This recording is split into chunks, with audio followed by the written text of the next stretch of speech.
the format that we are on. What we're doing is we're sharing on both the Blog Talk and on the platforms, the Facebook and YouTube StreamYard.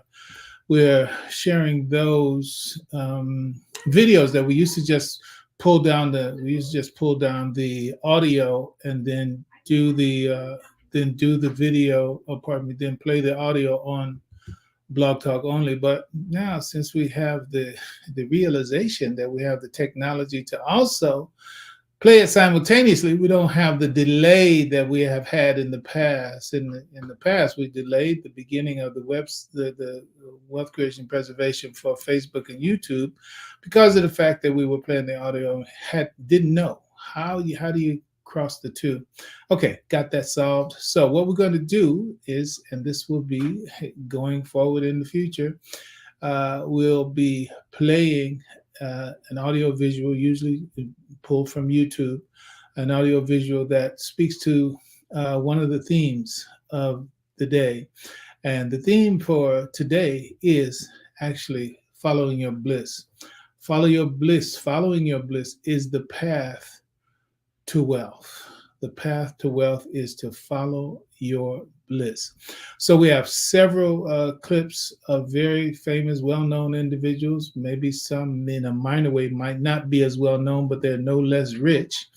And each of them will be speaking to this feature that is defined by the 5 letters B.L.I.S.S. And we'll get into that after it. But right now, what we're going to do is share an opening clip. And that opening clip is of Mr. Warren Buffett, the Oracle of Omaha. And so we have a little information from him speaking to the theme. And then we're going to take off from there, of course, with the input from my wonderful co-host, your wonderful co-host too. But actually, he's my wonderful co-host time two today. So, and continuing. So now let's listen to this Warren Buffett piece. Let me make sure I start the right one. All right. Warren Buffett, How to Get Rich for Beginners. How can I make $30 billion? Start young. Charlie's always said that the big... Pause it. Let me make sure we have sound.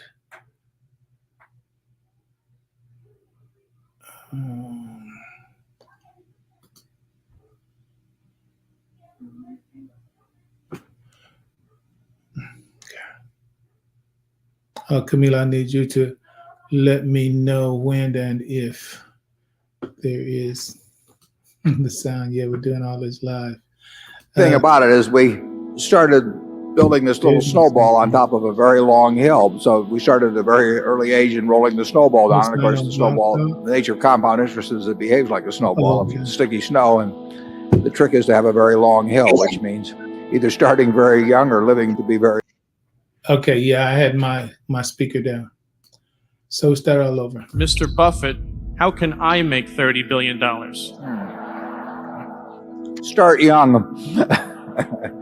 Charlie's always said that the big thing about it is we started building this little snowball on top of a very long hill. So we started at a very early age in rolling the snowball down. And of course, the snowball, the nature of compound interest is it behaves like a snowball of sticky snow. And the trick is to have a very long hill, which means either starting very young or living to be very old. And I would do it exactly the same way if I were doing it in the investment world. I mean, if I were getting out of school today and I had $10,000 to invest, I'd start with the A's. I would start going right through companies, and I probably would focus on smaller companies because I would be working with smaller sums and there's more chance that something is overlooked in that arena. And as Charlie has said earlier, it won't be like doing that in 1951 when you could leaf through and find all kinds of things that just leapt off the page at you. But that's the only way to do it. I mean, you have to buy businesses or little pieces of businesses called stocks, and you have to buy them at attractive prices, and you have to buy into good businesses. And that advice will be the same 100 years from now in terms of investing. That's what it's all about. If I were working with a small amount of money, the universe would be huge compared to the universe of possible ideas I work with now. You mentioned that 56 to 69 was the best period. Actually, my best period was before that. It was from right after I met Ben Graham in early 1951. But from the end of 1950 through the next 10 years, actually returns averaged about 50% a year. And I think they were 37 points better than the Dow per year, something like that. But that I was working with a tiny, tiny, tiny amount of money. And so I would pour through volumes of businesses, and I would find one or two that I could put $10,000 into or $15,000 into that were just ridiculous. They were ridiculously cheap.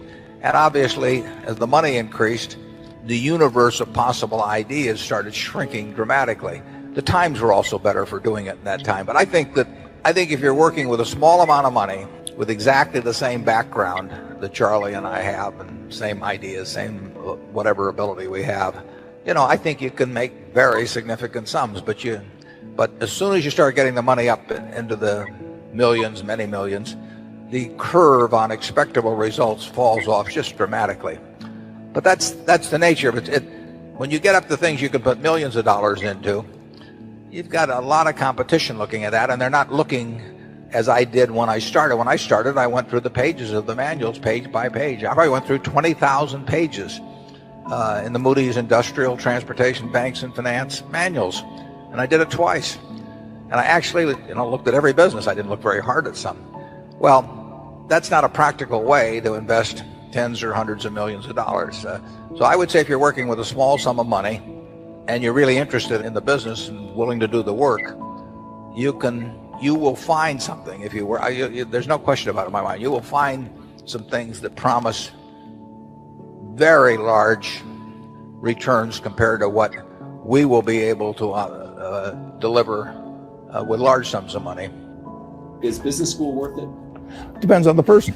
And much more than it depends on the school. Some people are going to get a lot out of advanced education, and some people are going to get very little. And I don't even think it's important that every person go to college at all. We have all kinds of jobs at 70 or so thousand a year, 80,000 a year, that college training is not of use. And I actually was not keen on going to college myself. Yeah, my dad kind of jollied me into it. He could get me to do anything, but I knew I could have a good time. I liked investing, and I could read the books. It's a big commitment to take 4 years, and the cost involved, and maybe the loans involved, and everything. I think depending on what your interests are in life, I don't think it's for everybody. I think it's for a lot of people, but there ought to be a reason you're going. And I didn't really see much reason. There's nothing like following your passion. I mean, I love what I do, obviously, and I've loved it the whole time I've done it. Charlie is the same way.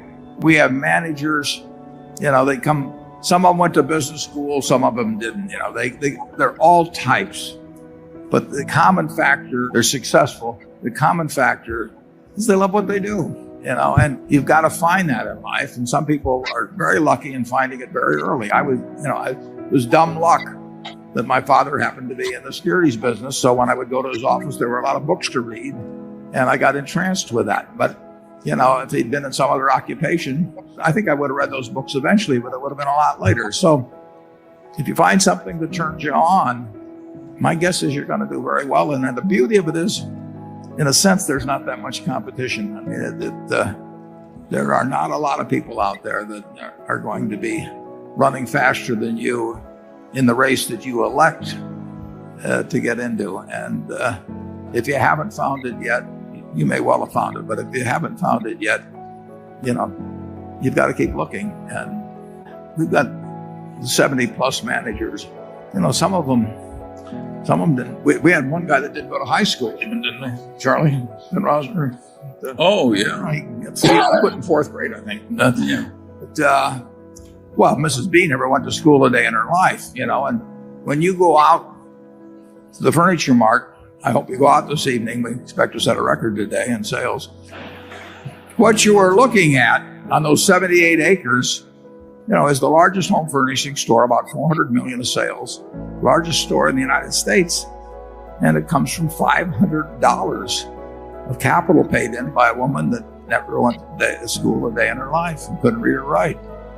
I mean, she loved what she was doing. And, I tell the story. This is a true story. When she was well into her 90s, she invited me over to her house for dinner. That was very unusual. Had a very nice house, 6 or 7 blocks away from the store. And I went into the house, and the sofa, the chairs, the lamp, the dining room table, they all had little green price tags hanging down. It made her feel at home. And I said to her, Mrs. B, you are my kind of woman, yeah? Forget Sophia Loren and all the rest. I mean, this is my kind of woman. She loved it, and she loved it all her life. And just think of what that produced. I mean, it's incredible.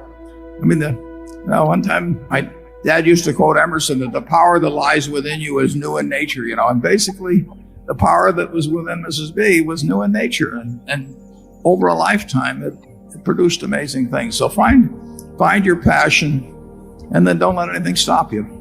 The biggest mistakes are the ones that actually don't show up. They're the mistakes of omission rather than commission. We've never lost that much money on any one investment, but it's the things that I knew enough to do that I didn't do. We have missed profits of as much as, maybe $10 billion in things that I knew enough to do and I didn't do. Now, the fact I didn't buy Microsoft way back is not a foregone opportunity because I didn't know enough to make that decision. But there have been other investments where I didn't know enough to make the decision, and for one reason or another, I either didn't do it at all or I did it on a small scale. I was sucking my thumb when I should have been writing checks, basically. And those don't show up. There's no place where it shows missed opportunities, but I've missed some big ones. I will take a person graduating from college, and assuming they're in normal shape and everything, I will be glad to pay them, probably $50,000 for 10% of all their earnings for the rest of their lives. Well, if I'm willing to pay them 10% for $50,000 for 10%, that means they're worth $500,000 if they haven't got a dime in their pocket, as long as they've got a good mind and a good body. Well, if you're interested in business, I definitely think you ought to learn all the accounting you can by the time you're in your early 20s.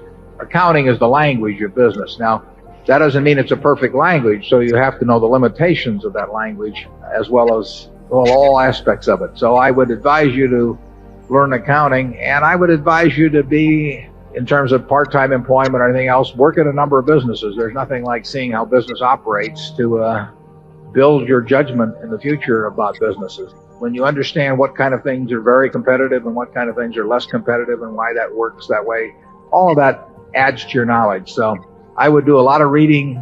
If you're interested in investments, I would take the accounting courses. I do a lot of reading about investments, and I would get as much business experience. I would talk business with people that are in business to find out what they think makes their operation tick or where they have problems and why. I just think you just kind of sop it up every place that you can.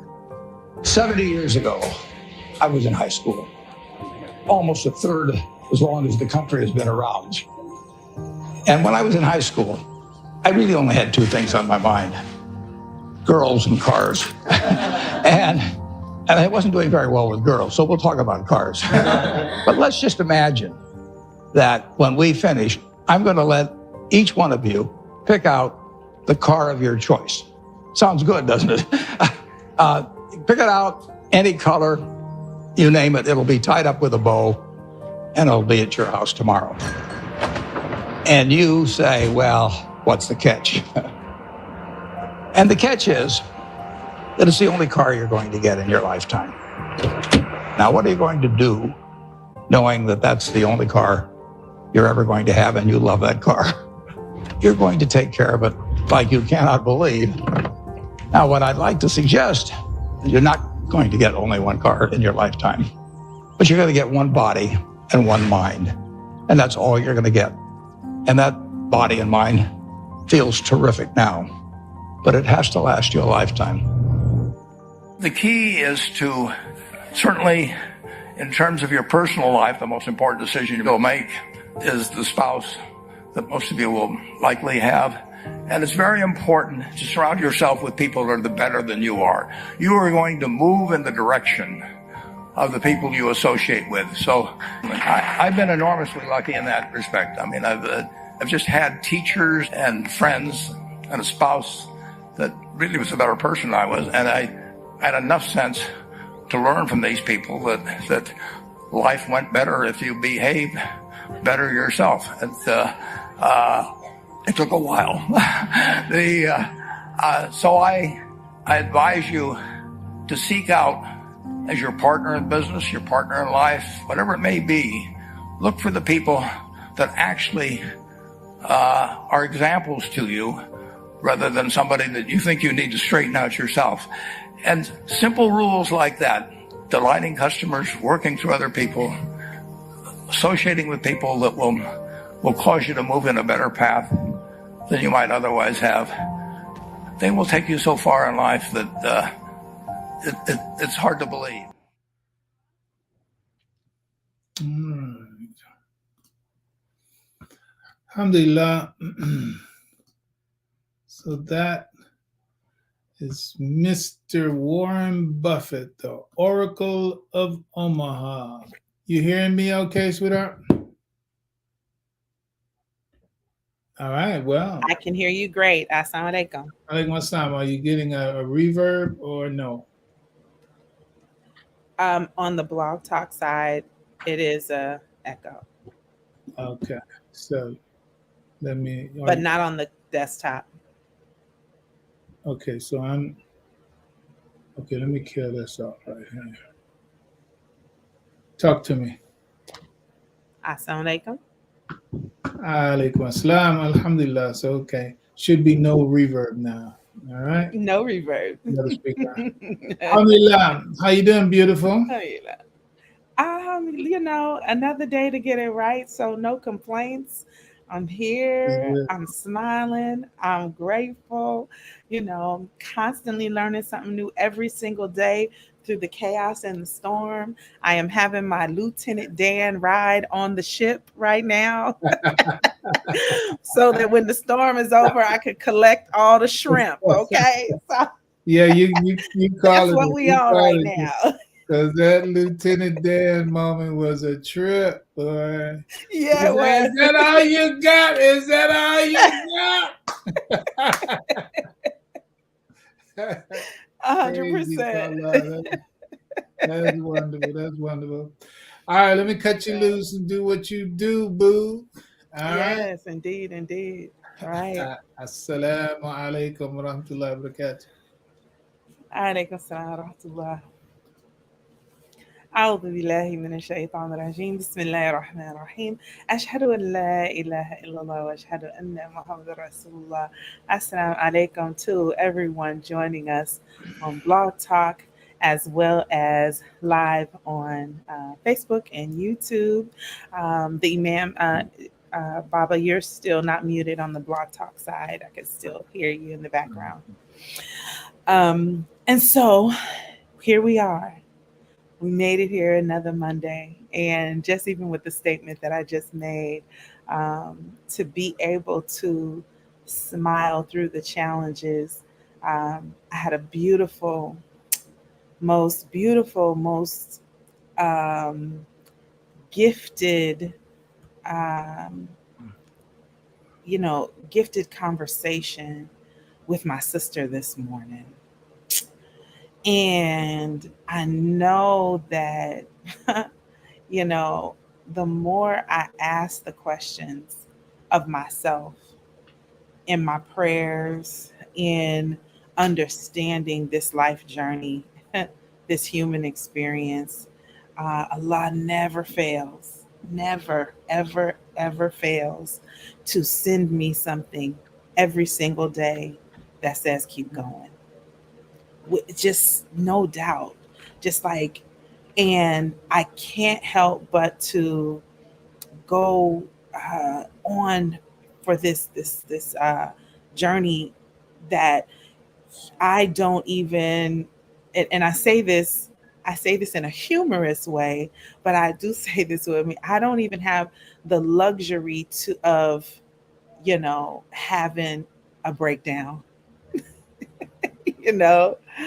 Of having a um, it's just not good kind of moment. I don't even have the luxury of that, right? To where I could just be like, I'm just gonna stay in bed all day and not do nothing. Like I don't have that luxury because I have had the opportunity to see what's on the horizon, right? What is like, keep going, just be aware of what you're doing when you're doing it. So I always ask for when I feel it coming on, when you feel that tea kettle about to just like whistle because it's just way too hot, then that's the moment when I ask the question like, okay, what's coming? What do I need to do? And I'm grateful for that. And here is what I want to offer to everyone that is listening and who chimes in with us weekly, that every single one of us has access to that, right? We all have access to it. It is never all hope is gone kind of situation, because the many tools that we are all have had access to, which has been such a blessing, is the leadership of Imam W.D. Muhammad Rahimahullah, the leadership of Imam Fahim Shuaib, right? And the unique set of eyes and cultural connection that we have as Bilalians. There's something in it, right? And the one thing I have every single one of my clients when I work with them one on one, I ask them before we even get started, I say, tell me about your relationship with God. I need to know this, right? Because it helps me to understand with what level of vision are you seeing what eyes are you seeing your life through, right? And so then I'll know we have to shift your eyesight. Your vision is blurry, right? Because you're not looking through it in a way that you understand the God that created you.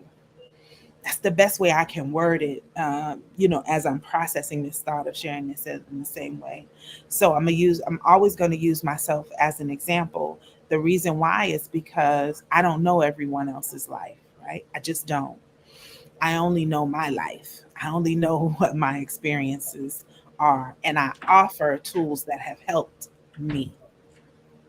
So one of the biggest gifts was, in my prayer and desire to really understand this way of life called Al-Islam, because there was nothing else in me that made me feel like I wanted to explore something other than being Muslim.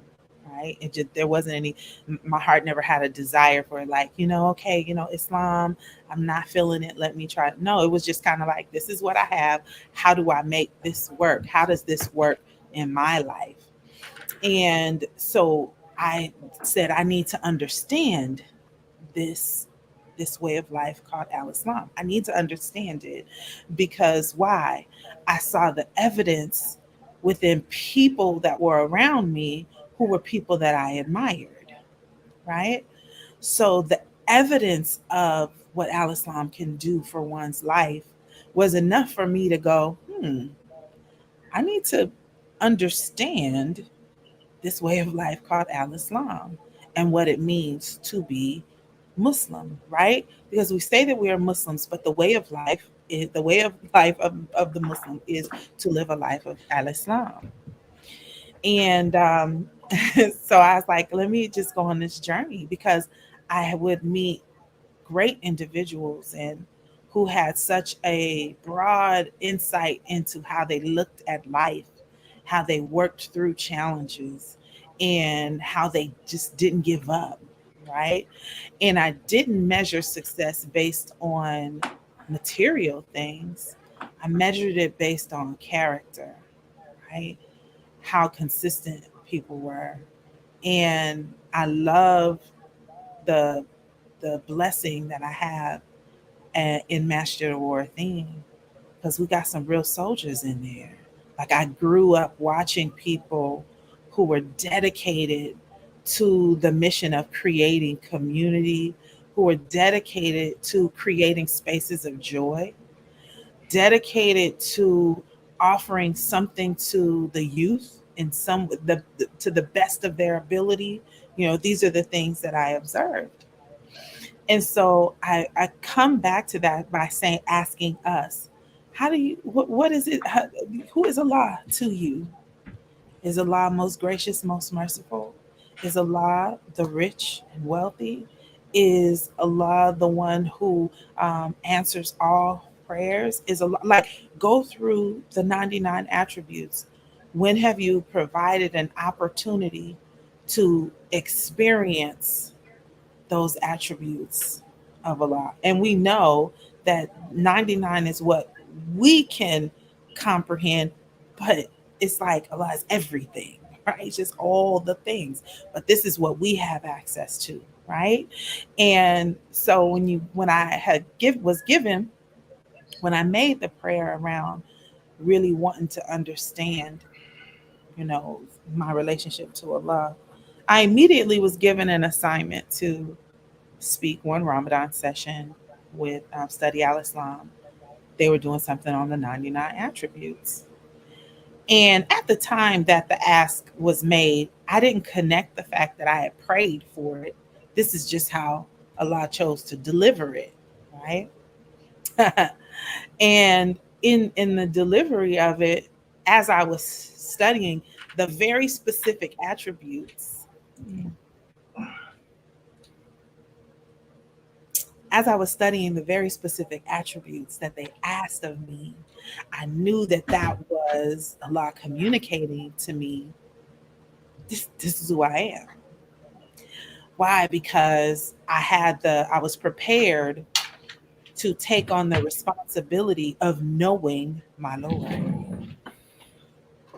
Like, the level of full, like, if that don't fill your spirit up, to know that immediately Allah gives you the answer. It may not have showed up. I would not have asked for it to show up for me in that way, because there were so many layers. Yeah, there's so many of my human responses that gets me nervous. Like, do I qualify to have this conversation?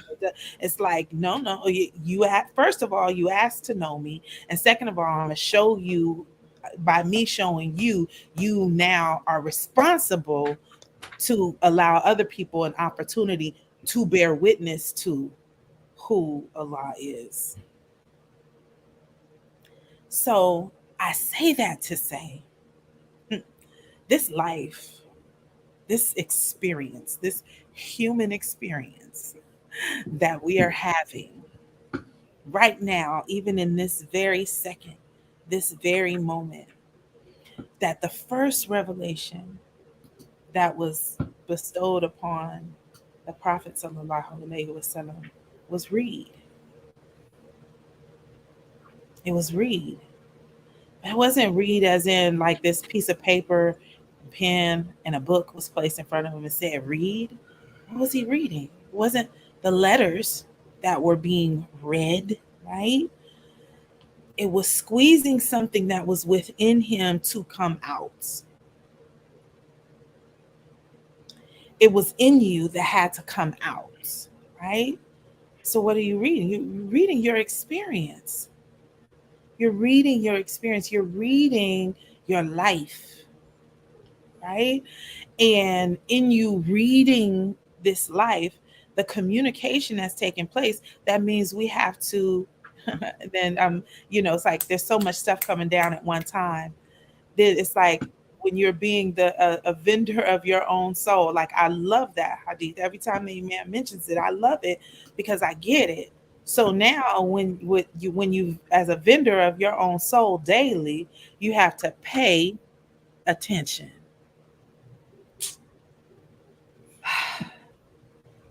You have to pay attention. Are we paying attention? Are we paying attention? Like, the moment you wake up, it's like, okay, it's time to read. We get so overdrawn with the rituals of a thing that we're not paying attention. We're not reading this life that we're living. So, and the only reason why like this concept or even this idea in me sharing this conversation with you is because of the rich conversation I had with my sister today. And I was sharing with her something that I was studying just from, I'm still processing my trip and all of the things that I experienced that helped me to better understand who I am, what I'm supposed to do, and how I handle myself in this human experience, and how I pay attention to when Allah is communicating with me on a regular basis. How am I paying attention? And so she shared with me, once I shared with her my story and what was unfolding and how it touched her, she was like, I got to tell you about my story. And we both cried. When she shared hers, we both cried, and I immediately told her when I've shared stuff with my dad about experiences I've had, he said, write that down. Like, people need, you need, like, keep record of these experiences, these moments, right? And I told her what was instructed to me when I said, you got to write that down, because that experience will be so transformative in someone else's life, and you don't know when you'll have to pull that story out of your back pocket that could help someone else's life. And in it helping someone else's life, you had to experience it in order for them to, like, if you become the blessing for the other person, you close the gap on the struggle, right? It's like it's not a shortcut, it's a smart cut, right? People always look for the shortcut. It's like there ain't no shortcut in none of it. There's a smart cut where it's like, look, I'm tell you now, that street life ain't this, that, the other, because I did this, that. That's a smart cut. It's like you hustling backwards to do this, that. And you can tell someone when you see them on a certain road that looks familiar, you can let them know, been there, done that. You don't want to do that. This is why. Here's my story, right? This is the unfolding. And what is happening when you go back, you're reading your life. You're reading in the name of your Lord who created you. Because this human experience is nothing but a language. We are communicating with nature daily. We are communicating with our human experience daily, right? And it is an opportunity for us to remember why we're here, what we're doing, and to receive all of the beauty of what we're experiencing. So when the challenge comes up for me in any parts of my life, I'm clear. I'm like, Allah does not wish for me to suffer. Like, Allah is not in the business of suffering. Like, that's not the business of suffering, right? That there is a very clear something that has to happen, and for us to not be overly connected to this experience that we forget about the spiritual experience. Yes, they're hand in hand, but this part is what's temporary, right? So the fears that come up is very much so connected to the flesh. It is, because it's on the front line. Our soul is ready to submit. Inshallah, it's ready to submit. Like, this is what we need to do. Okay, body, this is what you do, right? It's like a clear example of that is when we hear the adhan go off, or our salat alarm goes off, right? Our body will immediately be like, oh, well, got to do work, or I got to do this, or this is happening, or I have this call. When am I going to have to? But our soul is kind of like, you hear it. We hear it. Okay. Your internal self is going, so what we doing? Like, we about to do this, but our body is telling us something else, right? Or during Ramadan, and we're fasting during Ramadan, there'll be them summer months, them Ramadan summers. or them 12-hour, 16-hour Ramadans, that there's a moment where it's just our body is like, ooh, whoa, like, how do we do this? Our soul is like, yeah, we do it because this is what we do. Our body is like, but I don't know, like, is this deemed sick enough to say that this ain't the day we fast? And our body will try and figure out ways to get the shortcut. Our body may seek the shortcut. Our soul is like, but this was what we signed up for. So we have to listen to what is happening so that we can stay in alignment, so our body can be in alignment and obedient to what is being asked of us, because the reward is far greater and lasts much longer than that temporary satisfaction. Temporary, right? And so how do we pursue the things that we seek to create for our lives? I said it before, it's like Usain Bolt made a quote that he trained for 4 years for 9 minutes. And as a result of that 9 minutes, he will forever be etched in history. But he trained for 4 years. And some of us be ready to give up after 4 months, 4 weeks. Be ready to give up. And it's like, no, the training is to prepare you for the long run. So what are we looking to build? And it's like, it's so much bigger than money. Yes, money, got it. If it wasn't money, if money was cowrie shells or cattle or, I don't know, fabric and silks, whatever, it just so happens to be these electronic numbers that we see every time we open up our phone or check our bank account or what have you, right? That's what we're looking at right now.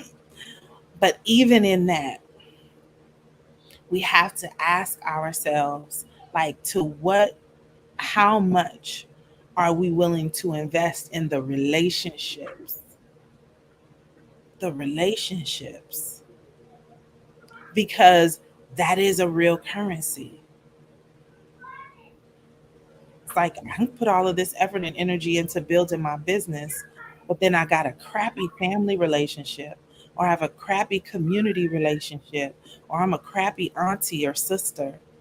It's like, is this temporary thing that I'm seeking to build, if the relationships that Allah has blessed me with to support me through the growth of a thing, if I'm not invested in those just as much?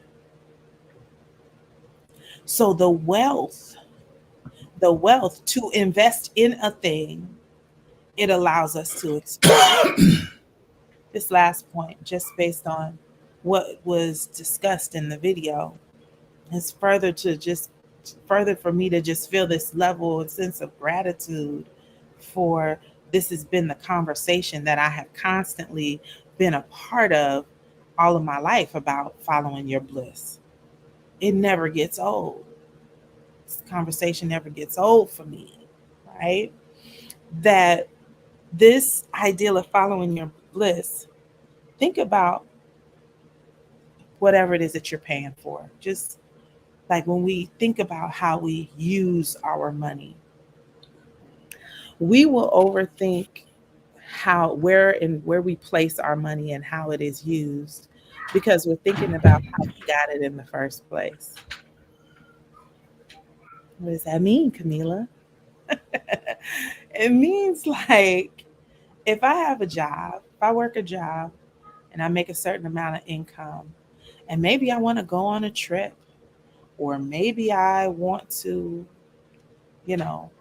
or even just paying the bills, taking on another expense, whatever it is. If I'm working a job that I don't like and I can't stand, then I'm going to be real stingy with the ideal of investing my money, because I realize how much time, effort, and energy I'm going to have to put in the work that I don't like to generate more of the money that I have to make. So I hoard it. I hoard the money because I think about what I had to do to even get that much. You ain't interested in doing the overtime. I'm not, taking in an extra shift because you're not doing something that you love to do. What is the thing that you love to do so much that you're willing to do it for free, but you do it so well, people are willing to pay you for it? Whatever that thing is, that's your gift. That is an offering that you bring to the marketplace called life. And that offering that you bring to the marketplace called life was given to you to feed you in all areas of your life. You find joy in it. You want to sit and study it. You want to get stronger in your knowledge of it.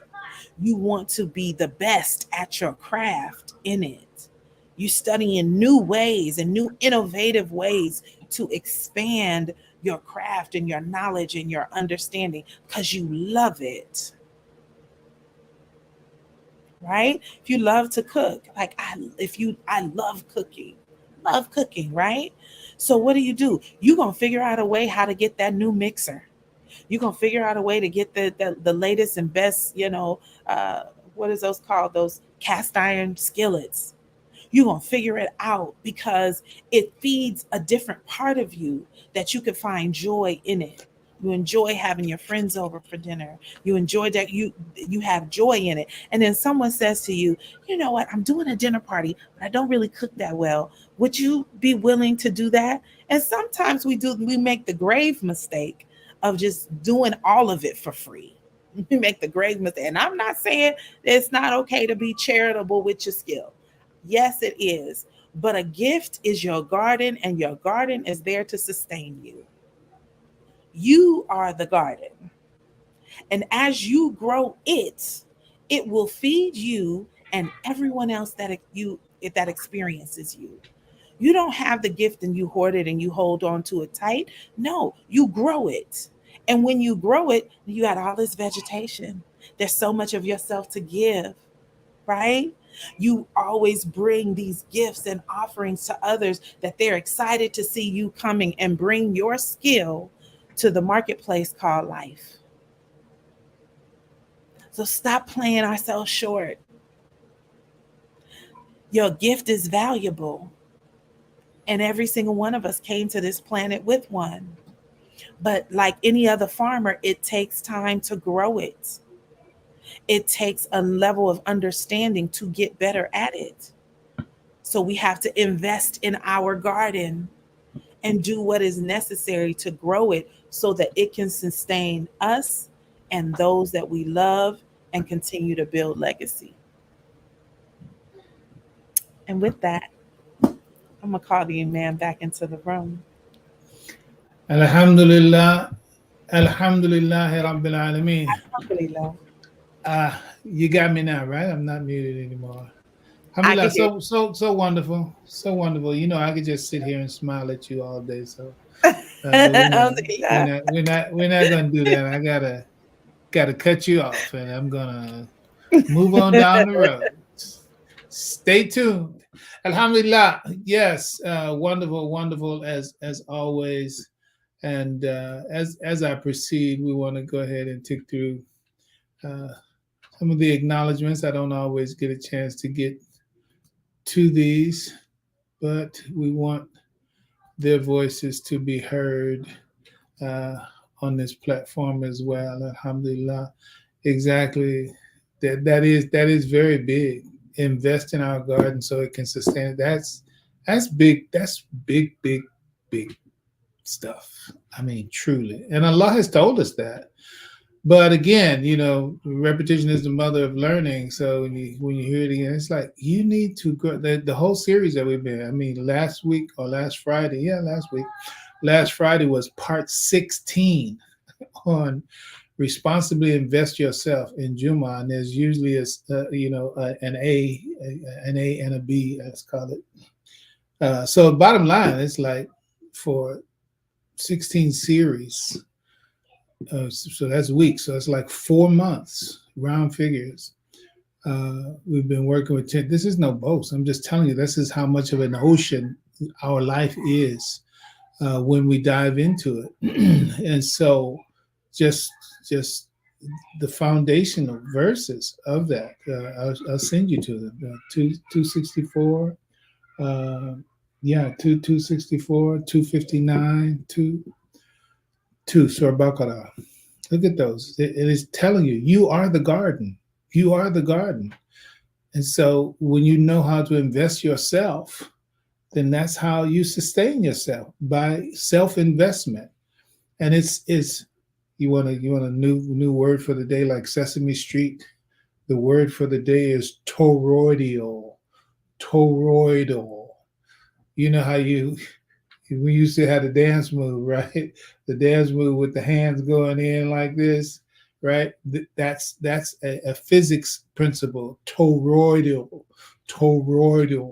where this thing goes in and then it dips and feeds back into itself, and then more comes out of that. That life is toroidal, along with being fractal and holographic and all of that. That's life. The point is, you are the investment, you are the fruit, you are the garden, you are the gardener. I'm very serious, y'all. Yeah, you got to get that figured out, and inshallah, live it, and it's good. Alhamdulillah. Yes, many of our children, just like my firstborn, who is my host, many of our children are the fruits of our garden by Allah's mercy and blessings. And yes, she is beautiful. Alhamdulillah. So, alhamdulillah, enough about her, though. Let's move on. So let's get to some of this other content here today. I want to share with you. Let me get my share cap on here. So it's going to be video files and audio. Let's see what happens here. Hopefully my videos will play through this. If it doesn't, Camila, be sure to hit me up and let me know that it's not playing through. But to begin with, this verse of the Quran, A'udhu billahi minash shaitanir rajim. قل يا قوم اعلموا اعملوا على مكانتكم إني عامل فسوف تعلمون. صدق الله العظيم. It's 39th chapter, 39th verse. When you get these pairs like this, it's they're all meaningful, but 30-30 is a central part. And even though this is the one I'm going to mention again, is not explicitly dual, like 10-100 verse Surah 10 ayah 100. So this one, 39-39, says, "O my people, work according to your position, for indeed I am working, and you're going to know." So everybody has a place to work in. That's one. The 30-30 is talking about the macrocosm, microcosm, keeping it brief. The 10-100, because that is 10 times 10. So you have the chapter 10, and then you have the verse, which is the multiple of 10, the fullness of 10, actually. The Imam said when a number is multiplied by itself, you have the fullness of that number. So when 10 is multiplied times 10, then 100 is the fullness of that 10. And that's the verse that says, none of you shall believe except by the will of Allah. And Allah will send uncleanness on those who fail to use their brains. Is that an important verse to remember? And Allah gives us these numbers like this, makes it easy to remember. So, in any case, since we're talking about following your bliss is your path to wealth, this verse is a key verse to that. Says, "Oh my people, work you in your places. I am a worker, and soon you will know." Right? So everybody has a place. Everybody has a position. Everybody has. And when I apply this along with 2:148, Surah Al-Baqarah 2:148, said everyone acts according to. To each is a goal to which he is turning. So strive is in a race towards all that is good. that is another verse that is saying the same thing, that each one of us has a particular gift. Each one of us has a particular thing that's been given to us that is unique to us. And I think, the Warren Buffett clip, inside of that, he cited Emerson, Ralph Waldo Emerson, who said, every talent or knowledge, I think I missed one part of it, said every talent or gift in us is new in nature. I'll have to go back and pull that out. The point is that he's saying that is in you, that is unique to you, it is new in nature. That is that thing that is in you. It is new and it's yours. It is yours. Allah does not run out of gifts. Remember this hadith Qudsi, from the Prophet sallallahu alaihi wasallam, which is Allah's meaning, and the words are from the Prophet, where Allah subhanahu wa ta'ala says, if all of you, men and jinn of you, were all together in one place, and each one of you asked of me, that is, ask me, you asked me for something, Allah, he said, and I granted it to you. He said, it will not change what is with me any more than putting a needle in the ocean and taking it out changes the ocean, right?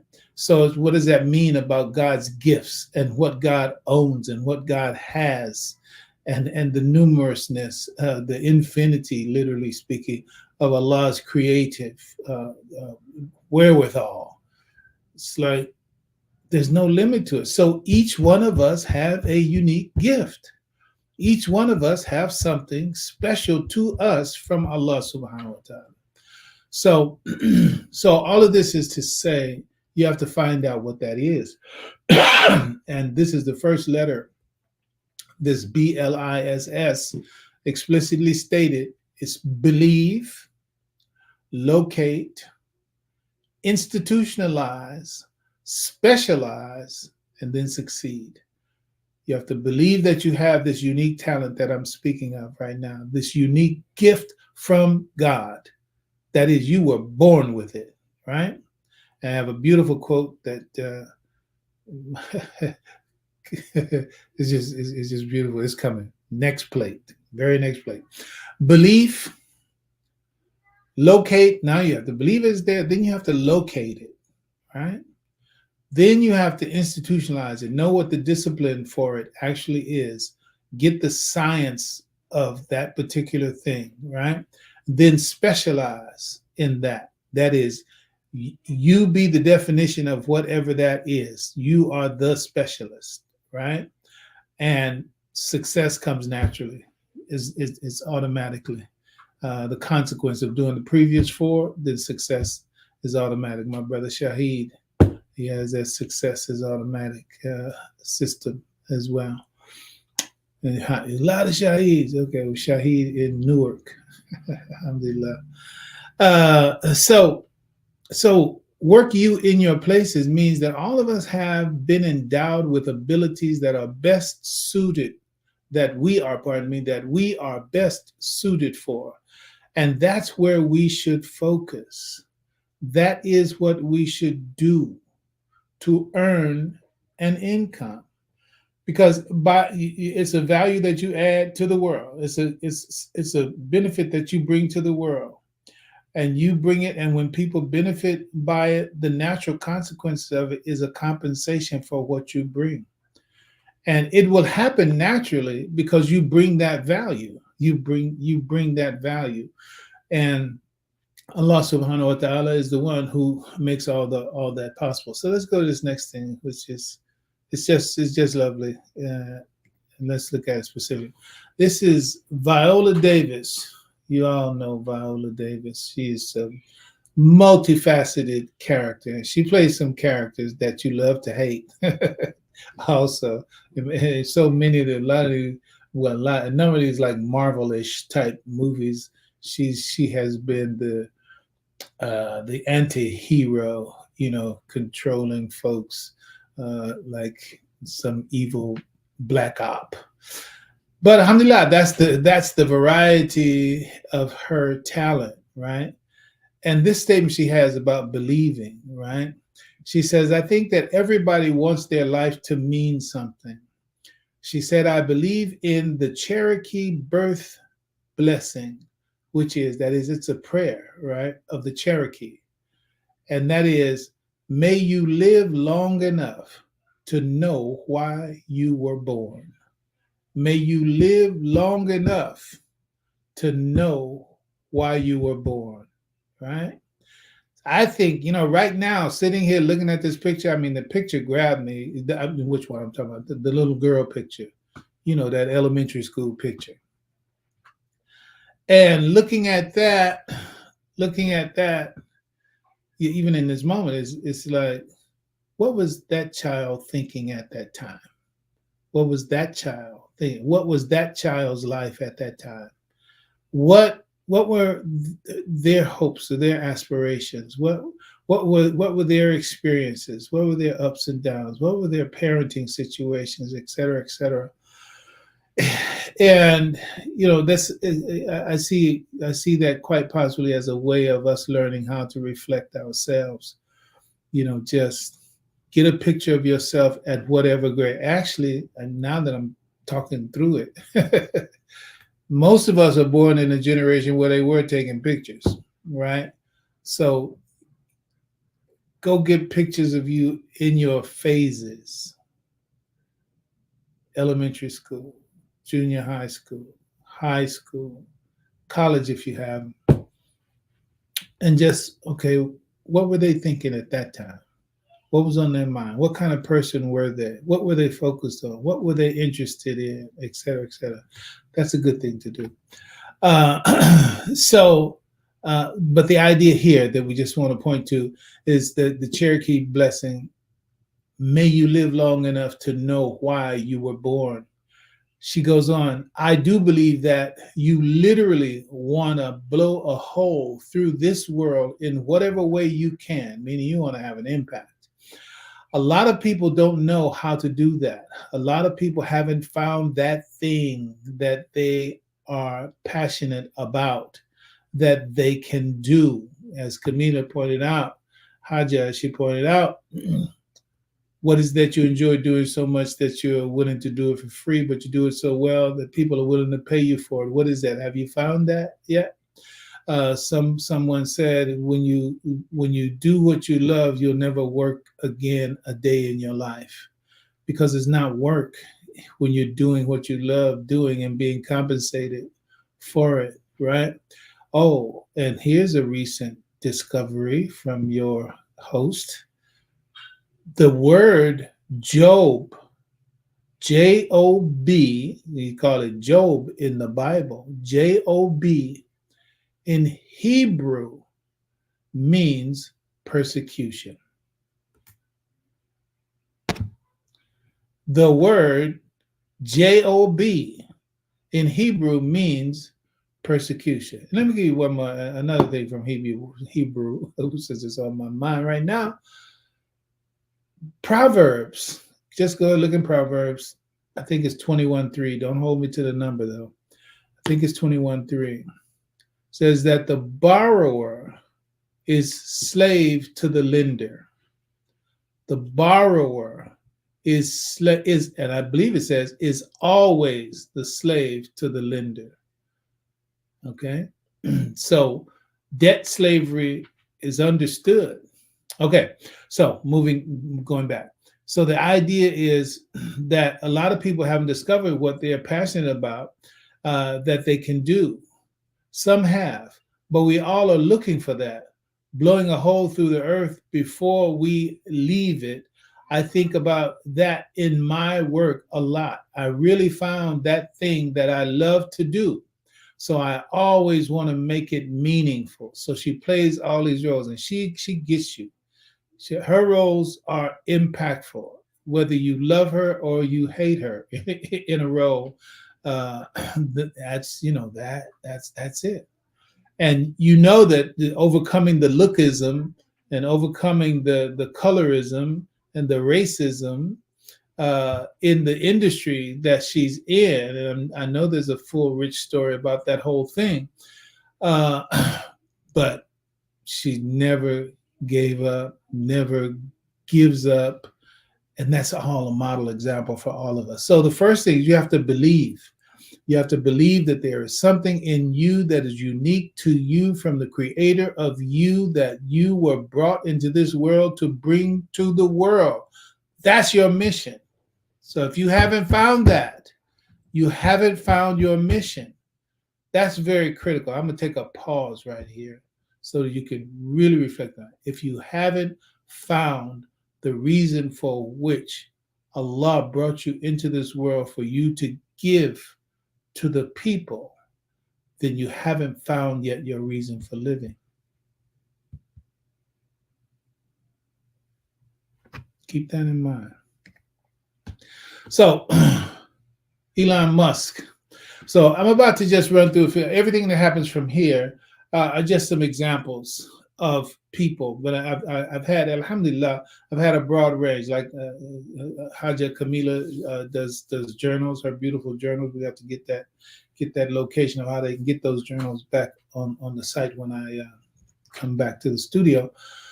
But I have a wide range of people. So I do my own style of journaling using my notes. And when I run across a video that happens, okay, what he said right there is exactly what I'm saying when I say this, that, or the other, or what she said, or what they said, and I collect those. So when it comes to bliss, I always tag everything that reinforces these 5 principles. I always tag them. Many times I put the minutes to, okay, he said this between this moment and that moment. Well, okay, so let's edit that, pull that out, just play that part. It might have been a 2-hour interview. It doesn't matter. I only need that part right there. So this is what I'm doing with these about four or five video clips that we want to play right now. I believe that the sound should be good. Inshallah, Camila, let me know if the sound is not. So this is Elon Musk and his life and how it bears on believing, locating, institutionalizing, specializing, and succeeding. How he followed his bliss.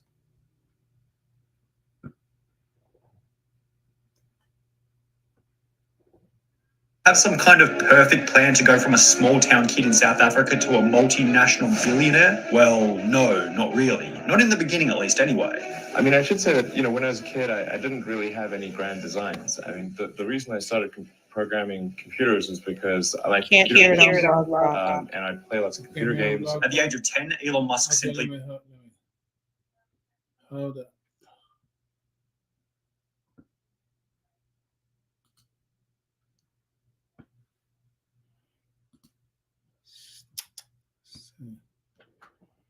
All right. You can't hear it on Blog Talk. Okay, because I'm... So yeah, it's giving like a staticky feedback. On Blog Talk. Okay. Maybe that's because I'm trying to play it through the...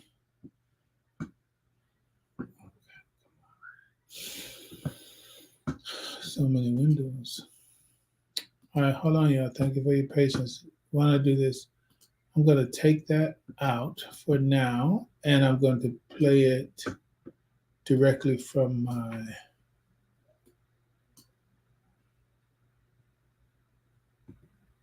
Okay. Play it on my laptop. Let's see. So I'm going to have to do it in an adjusted fashion. Let's take this out.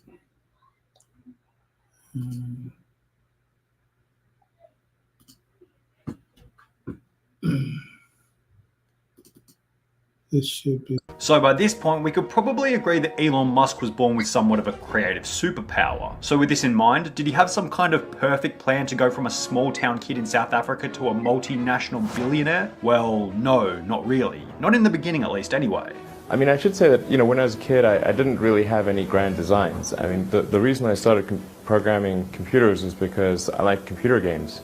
and I'd play lots of computer games. At the age of 10, Elon Musk simply began programming computers as he enjoyed computer games. There was really no extravagant planning at the start of his journey, a somewhat refreshing fact considering that there's always this feeling that these billionaires have it all figured out from the beginning. But here's where the difference occurred for Elon Musk. After beginning to program computers, he then figured out if he could write better software and sell it, then he could buy better computers. I learned that if I wrote software and sold it, then I could get more money and buy better computers.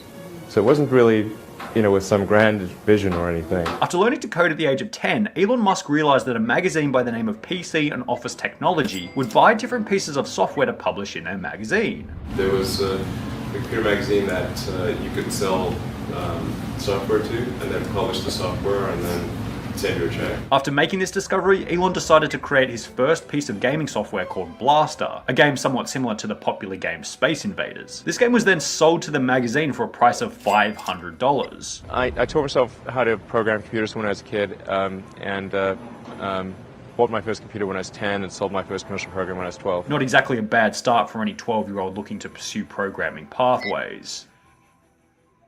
So it's safe to say that from the very beginning, Elon Musk was somewhat born to pursue difficult technical endeavors, with the overall goal of, as cliche as it sounds, advancing humanity, which would really show its true colors as Elon Musk finished high school preparing for the next stage of his life. At the age of 17, Alhamdulillah. So that's one example in his particular field where he found what he enjoyed doing so much that he was willing to do it for free, but he did it so well that people are willing to pay him for it. That was at 10 years old, 12 years old. And again, let's not get lost in the idea that what Warren Buffett talked about in his piece.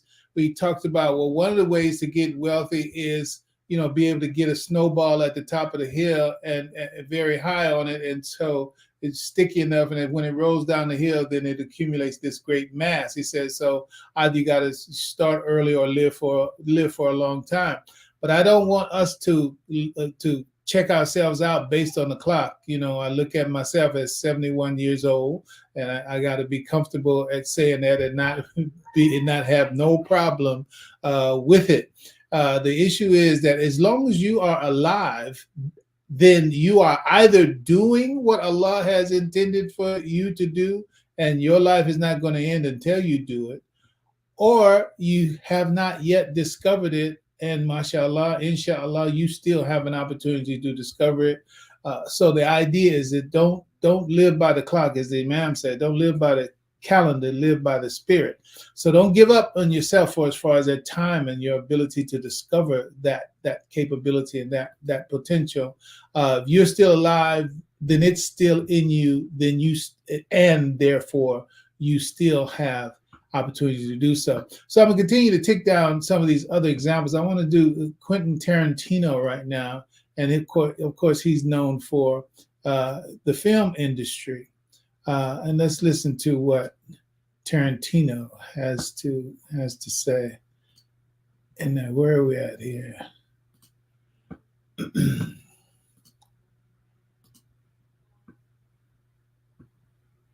He's not showing me what. Oh, okay, let's go. Blanket a statement, but I guess for me, yeah. You don't have to know how to make a movie. If you truly love cinema with all your heart and with enough passion, you can't help but make a good movie. You don't have to go to school. You don't have to know a lens, a 40 and a 50 and fuck all that shit. Crossing the line, none of that shit's important. If you just truly love cinema with enough passion and you really love it, then you can't help but make a good movie. Yes. So that's the idea. The idea is that you have to really love what it is that you do. And as you love what you do, then inshallah, you'll have the opportunity to be successful at the top of that particular game. But the energy, the drive that puts you on top is the love for what it is that you are engaged with. This next young man is a young man who also exemplifies that, and his name is Chad Focus, and I want to share his little story. Yeah, there it is. Us a little bit of your background and then why we're here. I'm just fascinated in how you have not only turned lemons into lemonade, but opened up a whole lemon shop and a lemonade express company. You know what I'm saying? Smoothies, we working. So look, man, born and raised, man, Baltimore guys, great family, to be honest with you, man. My mom's a nurse, 35 years, signed in a hospital. Father, entrepreneur, guys, in the construction world, mental health world, physical therapy world. I played ball, Aaron, growing up. You know, I thought I was going to be the next, you know, Kobe Bryant, LeBron James, Michael Jordan. That was the plan. You might not be able to tell, but I'm 6'5", 250. So I thought it was a given. I'm like, look, man, I'm a point guard my way into a couple $1 million, take care of my family, have a good time. Growing up in Baltimore, as you guys already know, man, there's a lot of things that you could, you know, get displaced in. You know, the drugs, the crime, lack of opportunities, lack of visibility, and lack of resources. So my mom did a good job. One, man, like I said, emphasizing education. For me, as far as like my background, communications, guys, IT, technology, that's always been my world. You asked about how the music thing works, man. I was always a fan of your Michael Jacksons, guys, your Princes, Whitney Houstons, your Justin Timberlakes, Elton Johns. Like I'm a music enthusiast. I love it. And I started off playing piano, 10 years classically trained, Scott Joplin's, and I can do any and everything as far as like that music space. And that's what I want everybody to know. I love the game and I love actually the culture. That's where I came from. The way that I got into, as you see what this industry is, I started off in the marketing world. Graduated from college, guys, 2009, McDaniel College in Westminster. Prior to that, I went to Randallstown High School. That's in Baltimore County. So everything that I had been doing, building up, Aaron, was about technology and was about, you know, what's going on in the culture and what's coming as far as social media. So I'm always trying to stay on the actual curve of what's popping, right? When MySpace came, I was one of the first people that had a MySpace account. When YouTube started to become what it was, I was there for the YouTube world. And when I got out of college, guys, I took a year off. I went down to North Carolina, stayed with some family members, and I taught myself what you guys see nowadays is called SEO, search engine optimization. I spent a lot of time on those forums, teaching myself, trial and error, giving myself the skill set and ability to go ahead and do something and make something out of my college career. I never got a job or got hired in the communication space, so I created my own lane. Came home in 2011. I started off at this company called Agora Financial. So if you guys, you know now, as far as like the case that I was wrapped up in, it was me working with a company called Agora Financial. I was the marketing executive, the SEO manager for this corporation, guys. My job was to do lead generation. All right, my job is to bring traffic to their websites, consumers and customers, subscribers. These guys sell financial newsletters, and you know, we able to monetize what you guys see online. It was a contrarian publication, guys, which means is that they go left when everybody's going right, and they go right when everybody else is going left. And this is where I learned all of my skill sets, guys, target markets and audiences and upsells, downsells, and how social media and influence can be utilized, guys, for good or for bad. I was probably one of the first guys that got into the bot world, Aaron, as far as automation. I built one of the first automated bot networks that kind of manipulates how websites rank in Google. All right. So now, guys, we're going back about 13 years. This is 2010 and 11. I'm starting off as an intern at a company, a completely white organization, young black kid from Baltimore, working at a company in Mount Vernon, Baltimore. The only person that looks like me and that speaks like me. And I came in there, guys, and I took a couple of engineers from Fiverr.com. If anybody's familiar with Fiverr, I was one of the first people on Fiverr as well. I found some kids from Pakistan. I found some kids from Philippines that still work with Shared Focus today. And we built our own independent marketing agency. I pay these guys out of pocket from my salary. We figured out how to do this thing we call SEO, which is how to manipulate Google and Yahoo and Bing so that companies show up very, very high in the search engines organically. And then, you know, Agora, eventually, guys, they contracted me and my guys, and that's how I started off. That's where I come from. I come from that marketing space. I come from starting at a startup company. I was worth a couple $1 million to when I left, guys, they were well over $1 billion company per year in sales. I was a part of building a multi-million-dollar, now a multi-billion-dollar organization. And that's where we at, Aaron. That's kind of like the start off that gets you guys like where I was at 2011 to 2015. If you guys want me to kind of segue like how all of this makes sense as far as like the legal issues and everything else, that's cool. If you guys just want to know kind of the marketing space and anything else, you know, just let me know and we go ahead and flow. Yeah, let's. Yeah, alhamdulillah. So again, that's a model of someone who not only did he stay in his lane when he was not really brought into that space in a way that was truly suited, to which he was also capable, and his skill set, if you will. He said he created his own lane. You wouldn't let me in? I'll create my own lane. Now, the background of his piece has everything to do with the idea that he made moves that wasn't anticipated, wasn't expected, and wasn't quote unquote approved for his type, if you will. And so he got into legal issues and matters around that, but it was all, concocted and designed to, as just like that Samuel Jackson, I can't remember the name of it right now, Samuel Jackson movie. He and another guy had to have a white guy front them in terms of, it wasn't exactly that same kind of schema, but the spirit of the suppression of his talent and access to wealth was the same thing. That you got to make moves that so that they were quote unquote would not be necessarily seen by the gatekeepers. They were not necessarily illegal. They were extra legal, and in some cases, I really don't know his case fully. Chad Focus, I don't understand it fully, and I haven't penetrated it in that way. But at the same time, it's the same principle. It said you are not supposed to be able to make this kind of money without our approval. That is at play. No matter what kind of language, the Russians had a way of undermining people that they decided that were not fit or suited to be elevated in their world. There's a book, I believe it's called 3 Felonies a Day or something like that. And what it is the Russian mantra of the elite power holders in Russia at the time of this publication was that show me the man and I'll show you the crime. Show me the man and I'll show you the crime, meaning that they can make anything criminal against anybody. All they got to do is just tell me who they are, what they do, etc. And we can make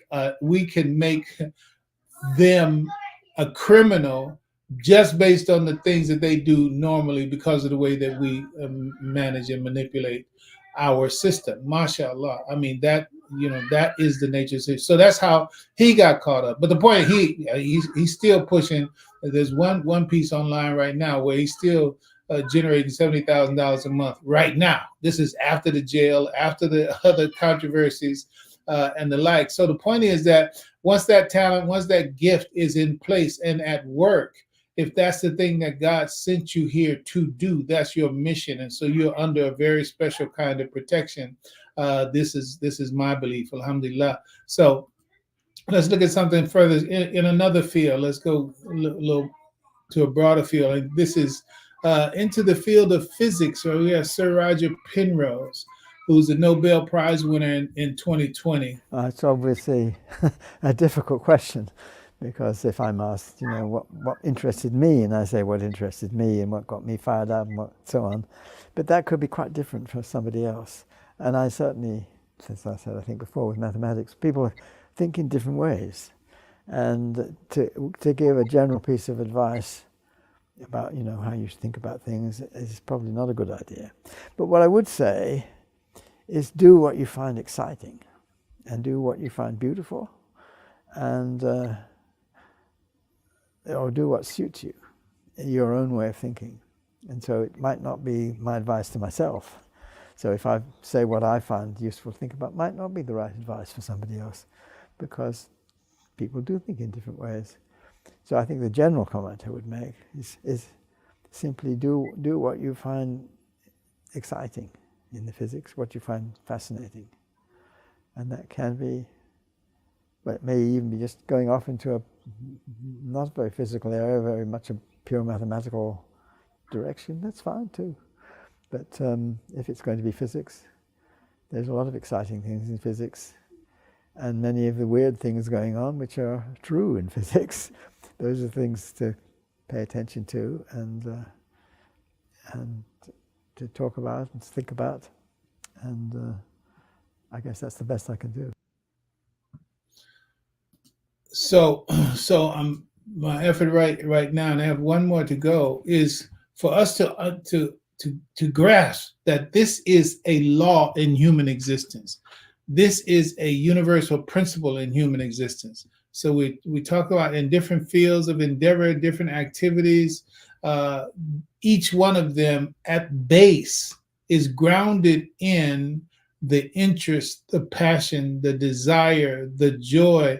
In fact, the Arabic word for love is hub, right? There are other words, of course, hub, but that goes back to the grain, right? The hub also means a grain or a seed. And so when that grain is planted in the right soil and cultivated and protected properly, then it gives rise to that. So that hub, it has to do with love. It has to do with your innate potential by the analogy. And then when you cultivate that innate potential, then it grows naturally. That's hub. But watch this. The English word hobby, right? When you say, well, this is my hubby, right? When you say hubby, that's a loving word for husband, right? My hubby, right? But then also you say hobby, right? This is also what you love as well. Your hobby is something that you love. And also that hobby will also become and can also become and often becomes the means and the wherewithal for your sustenance and great wealth, right?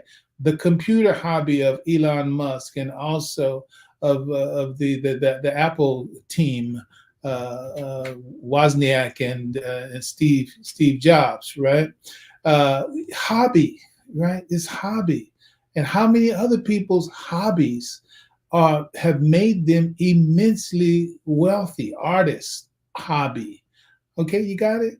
You got poets and lyricists and actors and musicians and instrumentalists and all of that. Hobbies that became sources of great fame, wealth, celebrity, and the like. Okay, what's your hobby, right? How tied to that hobby are you, right? Are you passionate about it, or is it just a pastime, right? It's just something you do to just pass time, right? But if you're really into it, your real hobby, people have hobbies of collecting baseball cards and comic books and et cetera, that can also be and is also a source of wealth and many other things. So your hobby, something that you love, looking at that. So your passions, right? Just reinforcing again, it's your passions that take you there. So last thing, the last piece that I want to share speaks to the same subject, but as it relates to investments. So let's get to that.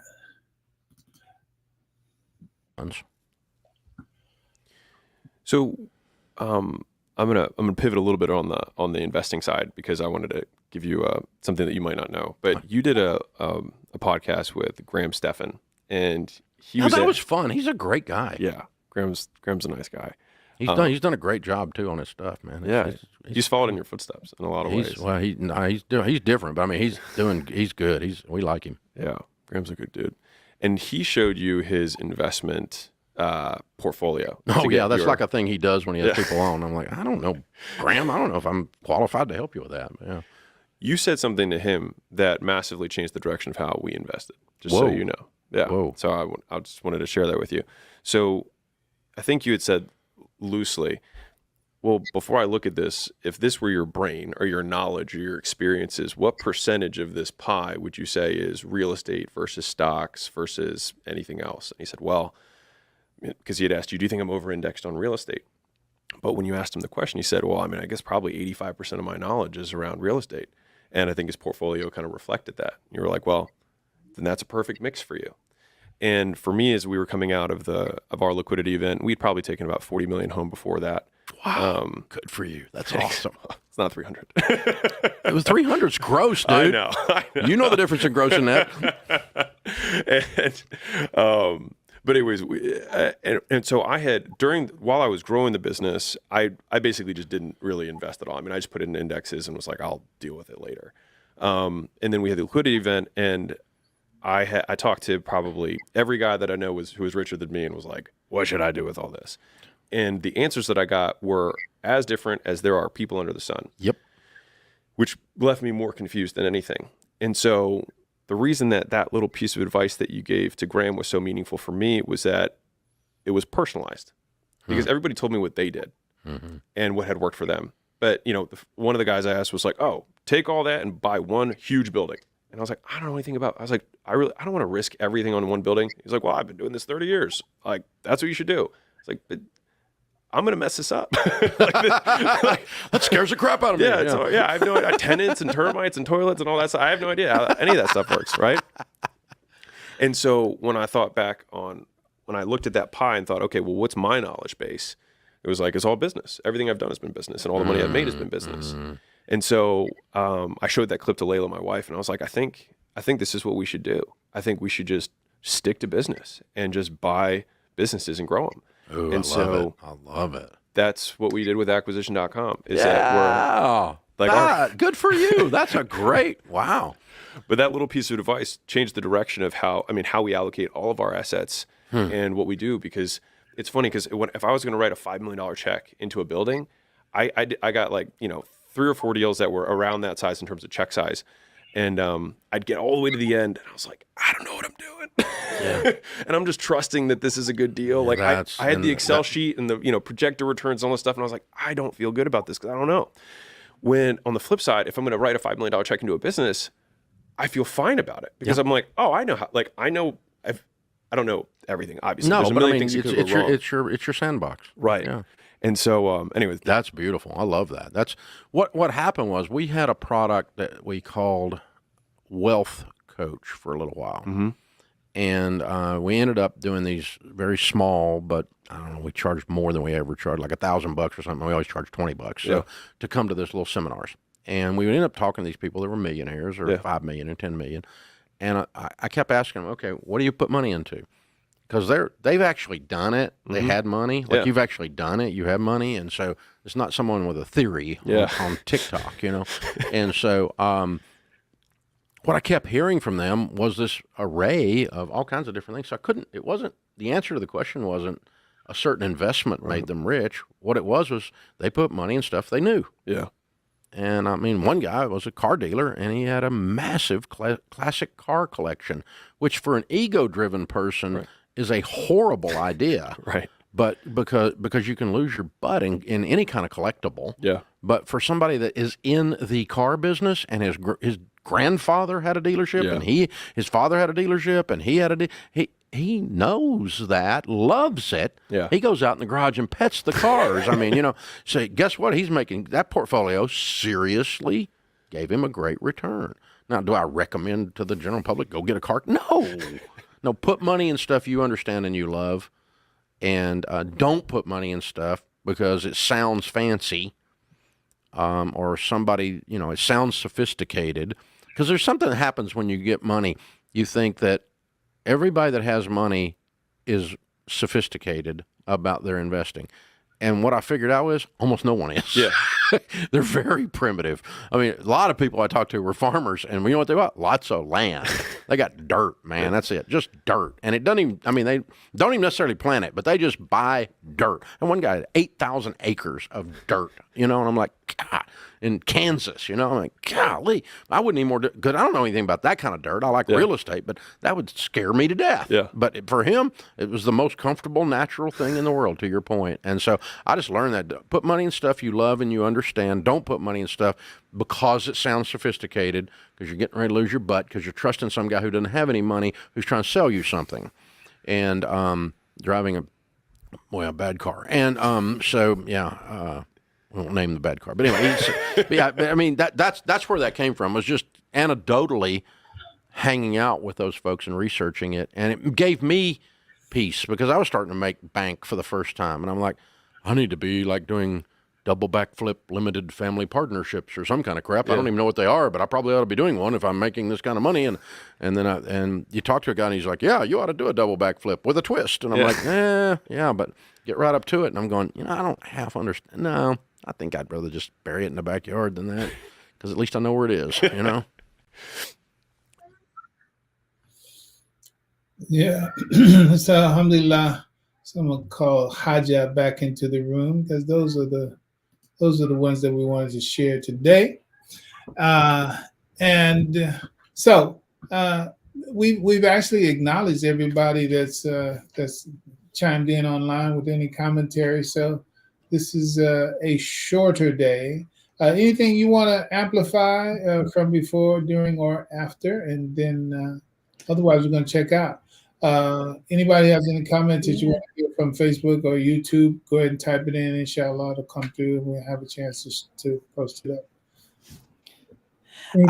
I want to bring up the I got an echo on this. Yeah, I got to fix it. I got to fix that. Okay, how we doing now?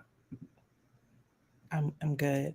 I want us to not lose sight of the common thread of many of the early stories that you told, that as young people, they had adults that didn't question the dream, that didn't question, like, you're spending all your time, that didn't allow the adult fears to be projected on the dreamer, and that the dreamer had something that they were passionate about and that they loved and that they enjoyed doing, that creating an environment that still allowed them to explore that opened up a door and a universe to them that built a life for them.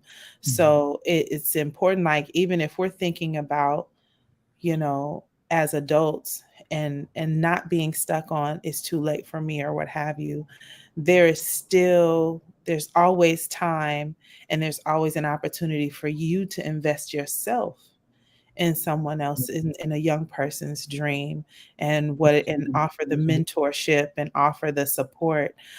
So I encourage any and all entrepreneurs or people who even work a corporate, like, there's a skill set that you have that a young person can benefit from, that you can offer to support them. When we had New Africa Kitchen available, that gave so much of a skill set and a discipline to so many young people in our community. My son got his job from Brother Mahir, his first job, Brother Mahir, working at his insurance office, and got a skill set from doing that. It was like there are things that you can offer and help and support that you can give to a young person that has an idea and a vision, that you can support them in it. Yeah. That's definitely what's going on now. They have this new thing for us. I understand it's not just limited to college. Yes, Deshaun, who I was talking to him regarding the athletics. He has a very athletic son who's really the top person is being scouted, whether known or unknown. She's like a sophomore or a freshman or what have you, but just a beast, if you will, on the football field. And we talk about this new NIL, right? NIL is name, image, and likeness, such that the college football players and high school football players, even now, sports athletes, all these alumni associations and colleges and universities and people making money off their sweat and labor on the gridiron, if you will, and on the baseball diamond and all that, and they ain't getting none of that money. And plus, NC2A made it against the law for you. You could get disqualified if you get any money from anybody that we don't approve. So that got broken. And so now that opened up the floodgates for these young talents, which people, because like LeBron, I believe there was a documentary made of LeBron from when he was like in the eighth grade or something like that, all the way. So everybody was seeing that talent. So now, like in Pittsburgh, there have been a couple of big names. There's so many names I haven't memorized those names. But the point is, it's a big, like 8-figure contracts, and there's a 8th or 9th grader that he was telling me. There's an 8th or 9th grader that right now has an 8-figure deal. He's in the 8th or the 9th grade, and he's got an 8-figure deal because the point is that they see the talent coming. You've already had models and examples of when they were, not on anybody's radar, right? And then, but look at them now. So now they're starting to look, they've been looking early, but wasn't big money involved the way that it was then. And so when you think in terms of decades at a time, you say, okay, in 10 years, this thing's going to be a 9-figure generator for us on team XYZ, et cetera. And then all the other commercial interests say, well, yeah, we're going to make money from him or her also, because we're going to have them endorse our product, right?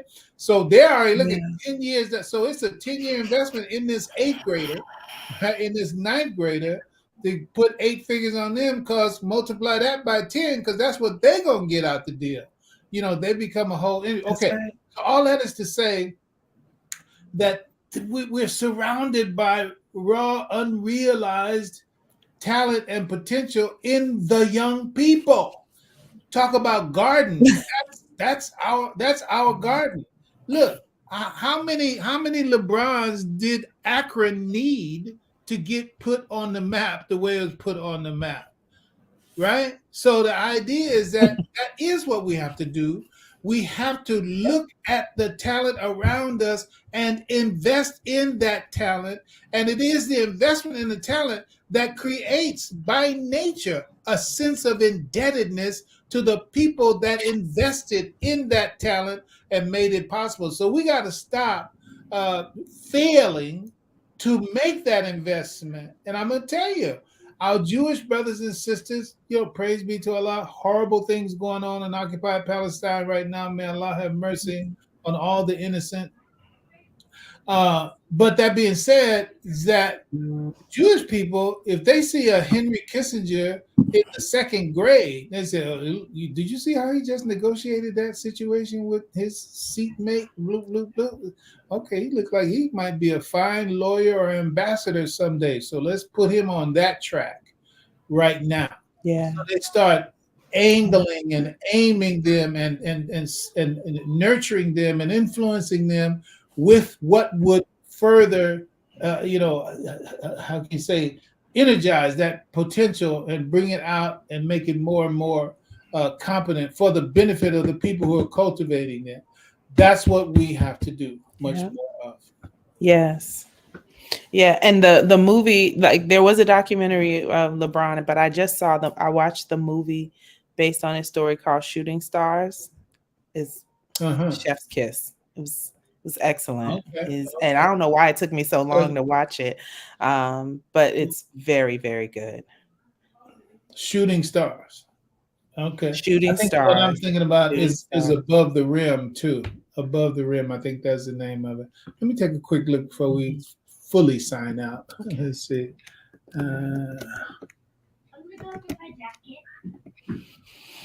This was a piece that was done in. Yeah, it was done in. No, so no, that was that's a hood. There's a hood movie. Hood Tupac. Nope, that's not the one. But there was a documentary. He did. LeBron did. There was a documentary about him and his 5 friends, because that's what the movie was based on. Hoop Dreams. Let me try that. Dreams. I think that was the name of it. Yes. Yeah. It was also done in 1994. Hoop Dreams, 1994 documentary directed by Steve James. Let's see. Well, no LeBron out front, so we got a lot of hoops in our lives. So much for that. So somebody, King of the Court. King of the Court. That's a documentary about LeBron. Great. Yeah. Okay, so everybody can get their popcorn and check it out. And More Than a Game. The other one was called More Than a Game. I think that's the one I'm thinking about. More Than a Game. Alhamdulillah. All right. Well, thank you. And I thank everybody for being with us. Alhamdulillah. Everybody pursue your bliss. Pursue your bliss. Find your passion. Look at your hobby and its potential as a source of wealth. Find the institutionalized, the discipline for whatever it is that you discover as a gift. Find the discipline for it. You may need a coach. You may need a mentor. You may need somebody to be the model for that thing that you say, this is me, and there is someone who's already at the top of the game that I'm trying to get to. Find them, institutionalize it, then specialize it, and then your success is going to be just like automatic. And there it is. All right, everybody, have a wonderful evening. Allah's peace be on you. Assalamu alaikum wa rahmatullahi ta'ala wa barakatuh. Alaikum salam wa rahmatullahi wa barakatuh. Thank you for using Blog Talk Radio. Goodbye.